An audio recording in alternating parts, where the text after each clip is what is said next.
Bonsoir tout le monde. Il est aujourd'hui nécessaire de savoir avec autant de précision que c'est possible à quel moment nous sommes arrivés dans la situation internationale. Une situation de grand danger. Depuis que le président Biden aux États-Unis, ou ce qui en tient lieu dans les allées du pouvoir américain, a autorisé des frappes de missiles depuis l'Ukraine jusqu'au sein du territoire russe, la situation est la suivante. Le 19 novembre, 6 missiles tactiques américains, des attaques MS, ont été tirés par l'Ukraine sur le territoire russe. Et le 21 novembre, il y a eu un tir combiné, incluant des systèmes britanniques Storm Shadow, qui sont les mêmes que nos Scalp, et des systèmes HIMARS américains, à nouveau sur le territoire russe. Depuis, la Russie a répliqué en tirant un missile qu'on a dit d'abord un missile ICBM, un missile intercontinental, un missile qu'on appelle BS-26, et puis il est apparu que c'est un nouveau missile de portée intermédiaire, le président russe l'a défini ainsi, qui s'appelle Oreshnik, ça veut dire noisetier. Il a été tiré sur la ville de Dnipro, en ukrainien, Dniepropetrovsk, c'était son nom russe auparavant, et ce missile, ce noisetier, est capable de tirer plusieurs ogives différentes, en même temps, sur des cibles différentes. Donc voilà où nous en sommes. C'est une sorte de simulation de la Troisième Guerre mondiale.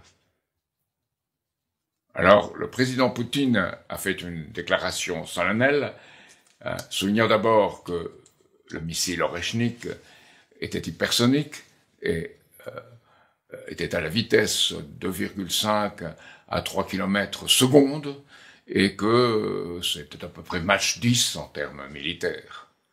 Le président Poutine a déclaré précisément, et j'ai ici la citation qu'il a faite en tant que représentant président de la Fédération de Russie, il a dit « Nous considérons comme en droit d'utiliser nos armes contre les installations militaires des pays qui permettent d'utiliser leurs propres armes contre nos installations. Et en cas d'escalade, d'action d'agression, nous réagirons de manière décisive et en miroir. Je recommande aux élites dirigeantes des pays qui trament des plans d'utilisation de leurs contingents militaires contre la Russie de considérer ceci le plus sérieusement. » Voilà la situation dans laquelle on se trouve aujourd'hui.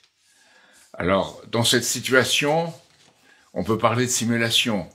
Le Pentagone l'a reconnu, les Russes ont averti de leur tir et où ils allaient frapper. Ils ont averti les Américains par des sources d'information qui sont établies en cas de sécurité minimum pour les frappes de type grave de missiles.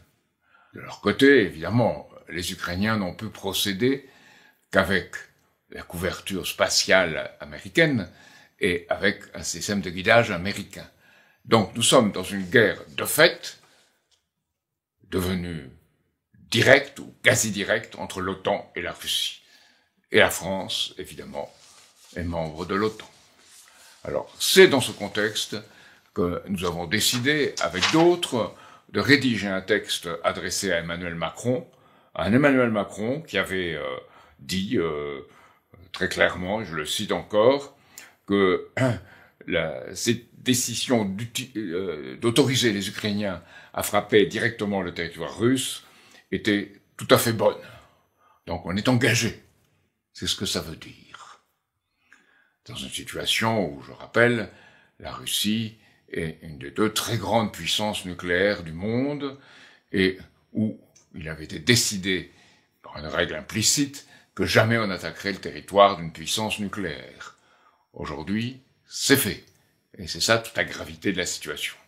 Alors la lettre que nous allons adresser, nous sommes un certain nombre de souverainistes qui allons le faire, dit au président Macron qu'il faut qu'il s'oppose à toute participation de la France à des opérations militaires offensives, en particulier à celles utilisant des armes de longue portée susceptibles de frapper les territoires russes. Ensuite, appeler publiquement, il faut que la France appelle publiquement à un cessez-le-feu immédiat et à la reprise de négociations sous l'égide de l'ONU, dans un cadre garantissant les intérêts légitimes de toutes les parties. Et enfin, promouvoir une conférence internationale pour la paix, impliquant les grandes puissances, mais aussi des pays non alignés, afin de poser les bases d'une désescalade durable, rapide et durable. Est-ce quelque chose que le président Macron fera? Je ne le pense pas. Il faut être honnête. Mais on pose le débat là où il doit être posé.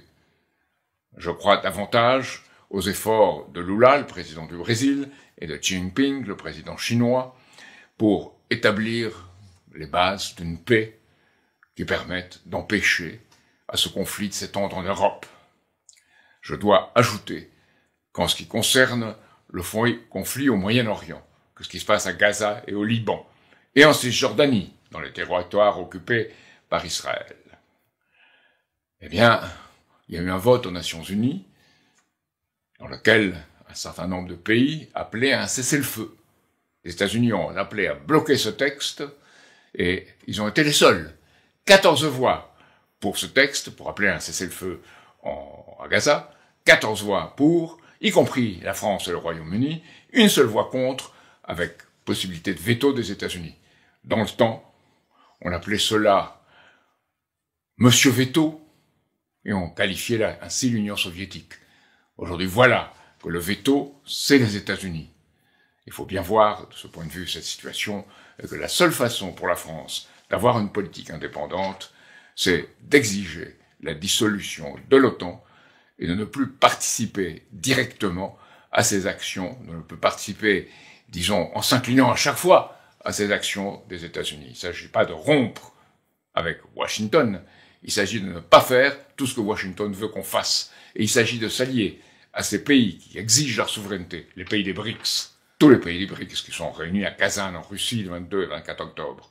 Il s'agit avec eux de défendre notre souveraineté, puisque eux défendent aussi la leur, et de parvenir de cette manière aux conditions d'une paix dans le monde qui permettront à ce texte que nous adressons à Emmanuel Macron de prendre sa valeur. C'est ce que je voulais vous dire aujourd'hui, en concluant, pour vous dire que nous avons une réunion de notre coalition internationale pour la paix, aujourd'hui même, à 17h, heure française, où nous réunissons toutes les bonnes volontés que nous pouvons à l'échelle internationale pour porter ces conditions de paix dont je vous parle ici. Et le 7 et 8 décembre, nous avons la conférence internationale de l'Institut Schiller, où des hommes d'État, ou qui ont exercé des responsabilités publiques importantes, s'accorderont pour définir une position commune dans cette direction. Voilà nos efforts, et nous vous demandons d'y participer. Je vous parle non seulement au nom de Solidarité et Progrès, notre parti politique en France, mais je vous parle aussi de notre action internationale, qui est une action transpartisane, puisque la paix est en jeu, il faut que tous ceux qui sont en mesure de défendre la paix s'unissent et parviennent à exercer une influence, un pouvoir suffisant pour arrêter la machine infernale. Merci.